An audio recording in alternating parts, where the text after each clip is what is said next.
Bonsoir, bonsoir à tous, j'espère que vous allez bien. Voilà. Vous faites bien de regarder cette vidéo parce qu'aujourd'hui, on va vous révéler les secrets cachés, les secrets que cache la défaite du Real Madrid à Atlético Madrid. On va tout vous dire aujourd'hui. Ce que les médias vous cachent, ce que les gens refusent de dire, nous, on va le dire aujourd'hui. Pourquoi le Real Madrid a perdu à Atlético Madrid? Que s'est-il passé? Parce que cette défaite du Real Madrid là, à Atlético Madrid, n'est pas anodine. Voilà, surtout l'ampleur de cette défaite, en fait, c'est pas anodine. Elle est la conséquence, voilà, d'une suite de décisions qui ont été prises à la haute sphère madrilène qui n'était vraiment pas bonne du tout.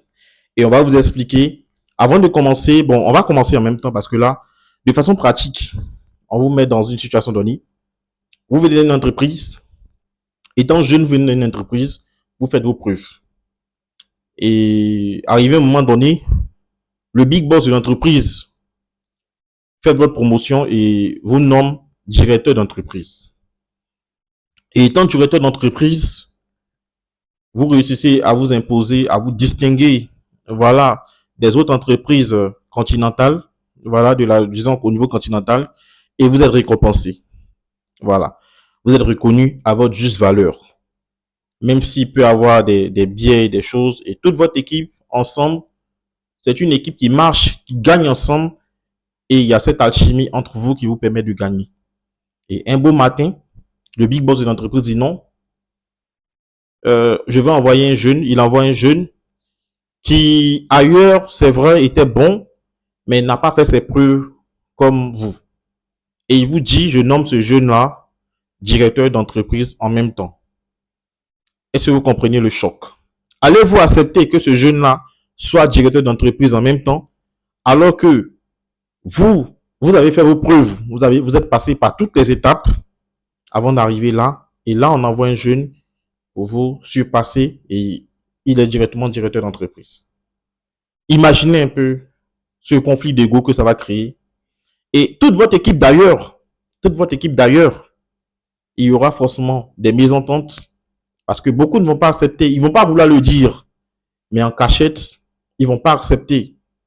Et malgré tout le talent, toute la bonne volonté du jeune qui a été nommé directeur à votre place, et on vous demande de vous soumettre à ce jeune-là, malgré tout son talent, l'équipe risque de ne pas marcher. Et c'est ce qui arrive au Real Madrid. On va maintenant ramener ça au Real Madrid. Tu as Vinicius Junior, tu as Rodrigo et tous les autres.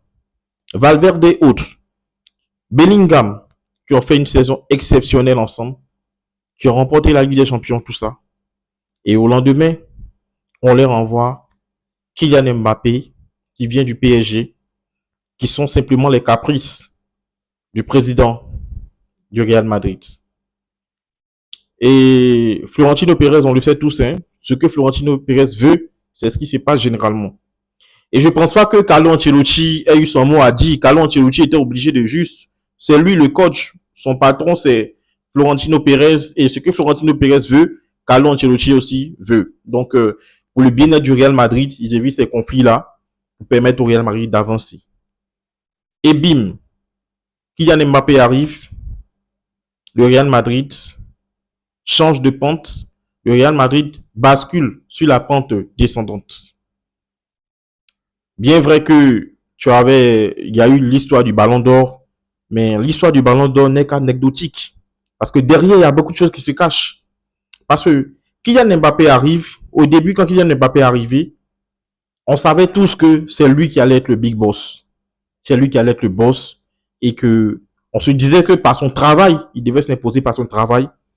Mais après, on a compris que, après quelques temps, on a compris que Kylian Mbappé, où il arrive, c'est lui le patron qui doit être le patron. Et on demandait à ce que Ancelotti fasse de ce que l'équipe joue pour Kylian Mbappé. La patience que le Real Madrid a eu pour Kylian Mbappé, le Real Madrid ne l'a pas eu pour un autre joueur. Parce que Kylian Mbappé n'était pas en confiance, tout ça. Et on l'a tous vu. Ses coéquipiers essayaient de leur bonne foi de le faire jouer en se disant que après c'est le collectif qui allait primer. Mais non. On se rend compte que c'est un naufrage collectif. Et pourquoi il n'y a pas de collectif? Parce qu'il y a plein de joueurs qui sont en colère. Vinicius est en colère parce que Mbappé, c'est le plus gros salaire du club. Mbappé n'a pas de Ligue des Champions. Vinicius a une Ligue des Champions. Vinicius a fait ses preuves au Real de Madrid. Parce que jouer au Real Madrid, être grand au Real Madrid, c'est pas facile. Bellingham était grand joueur du Real Madrid. Il a prouvé. Valverde et autres. Il y a un mal-être, en fait, au sein de toute cette équipe madrilène vis-à-vis de Kylian Mbappé. Parce que Kylian Mbappé vient, il a le plus gros salaire, il a tous les privilèges, c'est lui le big boss. C'est vrai, talent individuel au niveau intrinsèque. Kylian Mbappé, oui, il est talentueux, mais au niveau des clubs, qu'est-ce qu'il a gagné comme trophée majeur au niveau des clubs? Il n'a pas de Ligue des Champions. Il vient dans une équipe de Real Madrid où il doit se plier en quatre pour essayer de gagner cette Ligue des Champions-là, d'avoir le Graal enfin. Mais là, il se trouve dans une situation où il y a un conflit vraiment interne. Et remarquez-le tout de suite. Le souci de Kylian Mbappé, c'est pas le talent en tant que tel. C'est pas le talent, en fait, qui pose problème avec Kylian Mbappé, mais c'est son refus à faire le pressing.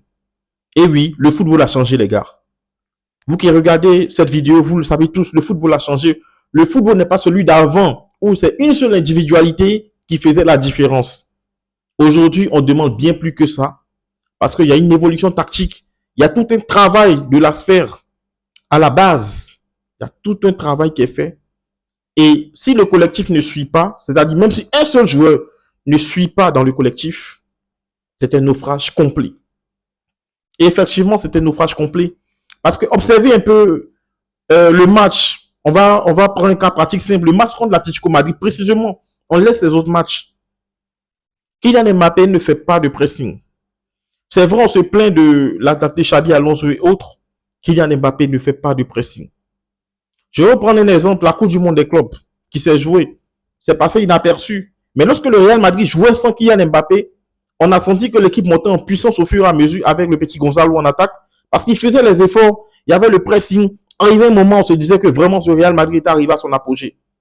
Jusqu'à ce que le Real Madrid croise le Paris Saint-Germain au retour de Kylian Mbappé. Et pendant ce match-là, les Madridiens, pendant les premières minutes, ont fait continuer le pressing. Mais lorsqu'il y a un seul joueur qui ne suit pas, alors toute l'équipe s'épuise en même temps. Et Kylian Mbappé ne suivait pas le pressing. Kylian Mbappé, son seul problème, c'est le pressing. Luis Enrique l'avait déjà dit au Paris Saint-Germain. C'est vrai, le Paris Saint-Germain avec Mbappé est fort. Mais le Paris Saint-Germain sera encore plus fort si Mbappé part. Et Mbappé est parti. Le Paris Saint-Germain a remporté la Ligue des Champions parce que c'était tout un collectif qui jouait. Et au Real Madrid aujourd'hui, ce n'est pas un collectif qui joue. Carlo Ancelotti l'a payé parce qu'avant, c'est le collectif entier. Vinicius faisait les efforts. Rodrigo faisait les efforts. Ils étaient au sommet de leur art. Bellingham aussi pareil. Le jour, c'est pas le jour de Vinicius, au moins Bellingham fera la différence parce que tout le collectif se battait. Tu avais Valverde qui était au four, au moulin, Tchouaméni, tout ça. C'est vrai, le Real Madrid perdait, mais on savait tous comment ça se passait parce que l'équipe perdait ensemble. Mais aujourd'hui, les choses ont changé. Les gens refusent de nous dire que le problème, c'est Mbappé vis-à-vis de ses coéquipiers. Le message que la direction du Real Madrid fait passer au club, parce que là, refuser la prolongation à Vinicius et autres, qui veulent vraiment une égalité, un traitement d'égal à égal avec Kylian Mbappé, ne l'ont pas, alors qu'ils l'ont prouvé déjà au Real Madrid et qu'ils ont remporté la Ligue des Champions. On peut comprendre que Florentino Pérez, par ses caprices, veut forcément imposer Mbappé comme leader du Real Madrid et il veut que Mbappé réussisse au Real Madrid, comme l'a fait Cristiano Ronaldo et d'autres joueurs bien avant lui. Mais attention au management, attention au choix qu'il faut faire, parce que ce choix-là peut décider de la suite de ton club et ton club peut tomber, peut rentrer en enfer en fait. C'est-à-dire être une mauvaise pente et ça, c'est pas bon. Et c'est ce qui arrive actuellement au Real Madrid. Quand on a dit qu'au Madrid, le Real avait la volonté, mais Mbappé ne suivait pas le pressing. Suivait toute la première période. Mbappé ne suivait pas le pressing. Si c'est les statistiques, Mbappé fera des statistiques parce qu'il talente intrinsèquement, au niveau talent, il est fort parce qu'il n'y a pas de doute là-dessus. Mais il lui manque juste le côté pressing. Toutes les balles seront converties par Mbappé. Ça, c'est clair. Mbappé, quand tu lui donnes le ballon devant le but, il va marquer. Il peut finir sa saison avec 30 buts, 40 buts, 50 buts. C'est bon. Mais au niveau collectif, qu'est-ce que ça apporte au collectif? Vecteur nul. Ça n'apporte rien au collectif. Et il faut le dire aujourd'hui. Les journaux français, tous les journaux félicitent Mbappé pour sa réussite individuelle, mais ils oublient le collectif. Le football a changé, j'insiste dessus. Parce que sans collectif, l'individualité ne sert à rien. L'individualité doit servir à bonifier le collectif et non à passer au devant du collectif. C'est ça le football actuel. Et pour le moment, le Real Madrid joue contre les équipes de Liga. La plupart des équipes de Liga sont des équipes en dessous du Real Madrid. Donc, même si Mbappé ne fait pas de pressing contre les jeunes équipes, les équipes qui n'oseront pas jouer le ballon avec le Real Madrid va toujours s'en sortir. Mais lorsque le Real Madrid va tomber face à une adversité qui est tenace, qui joue le même football que toi, qui met beaucoup plus d'envie. Avant, le Real Madrid, c'était un club qui avait le mental d'acier. Il se battait au sang parce que même à la dernière minute, le Real Madrid revenait toujours. Ce n'est pas du miracle, c'est du courage. Il se donne les moyens de le faire et les choses suivent. Mais aujourd'hui, le Real Madrid, ce n'est plus ça. Parce que contre l'Atlético Madrid, quand ils ont mis 2-1 et que l'Atlético Madrid est venu à 2 partout, tu as senti que le mental était cassé.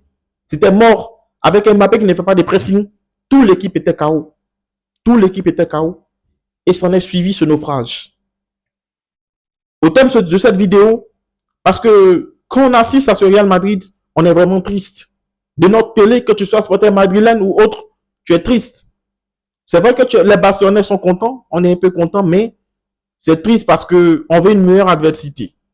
Parce que le Real Madrid n'est que l'ombre de lui-même. Et dans les grands matchs, le Real Madrid va gagner tout le monde. Ils vont gagner les petites équipes, ça c'est sûr.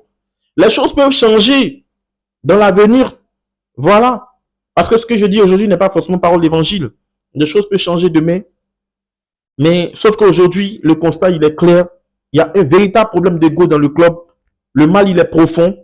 Il va falloir que la direction se réunisse avec les joueurs. Essaie de trouver des solutions.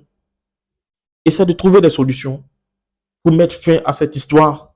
De telle sorte que le Real Madrid puisse se retrouver et puisse briller de nouveau. Parce que tout n'est pas que tactique. Tout n'est pas que technique. Mais tout est aussi gestion.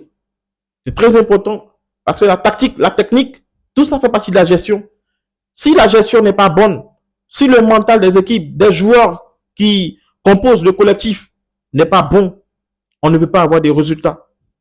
Donc, il va falloir que tout le monde se penche sur ce problème parce qu'il est vraiment très important. Il faut que Florentino Pérez essaie de mettre un peu d'eau dans son vin, ainsi que toute la direction aussi du Real Madrid, pour essayer de comprendre un peu les joueurs, ce qu'ils vivent, de se mettre à leur place, pour essayer de résoudre les problèmes du Real Madrid. Parce que quand le curseur va se lever encore plus, ne soyons pas étonnés si le Real Madrid chute. Ne soyez pas surpris. Je vous invite à liker cette vidéo, à partager pour que tout le monde puisse voir et pourquoi pas Florentino Pérez, pour qu'on puisse traduire en fait ces mots pour qu'il essaie de revoir sa direction. Parce que le Real Madrid, c'est un grand club.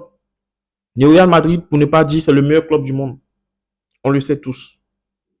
Et quand ce club-là est à la peine, c'est vraiment triste. Et j'ai été heureux de passer ce moment avec vous, même si le début finit un peu long. J'ai pas voulu venir faire affaire de technique, tactique. Non, tel a fait telle mauvaise tactique. Mbappé n'a pas fait de pressing, tel n'a pas joué tant. Il y a eu tel but. Non. Ce n'est plus comme ça qu'on doit analyser ce Real Madrid. Parce que pour les autres clubs, on peut le faire. Mais actuellement, le problème, il est là, il est clair, tout le monde le voit. Personne n'ose le dire. Je pense qu'il fallait le dire. Et c'est très important pour le football, pour l'évolution du football et pour que le Real Madrid puisse se retrouver, pour qu'on ait des classicos de haut niveau et des débits siciliens avec l'Atlético aussi de haut niveau, comme on l'a connu dans le temps. Sur ce, passez une bonne soirée. Paix sur vous et vos familles. On est ensemble. C'est le football qui gagne.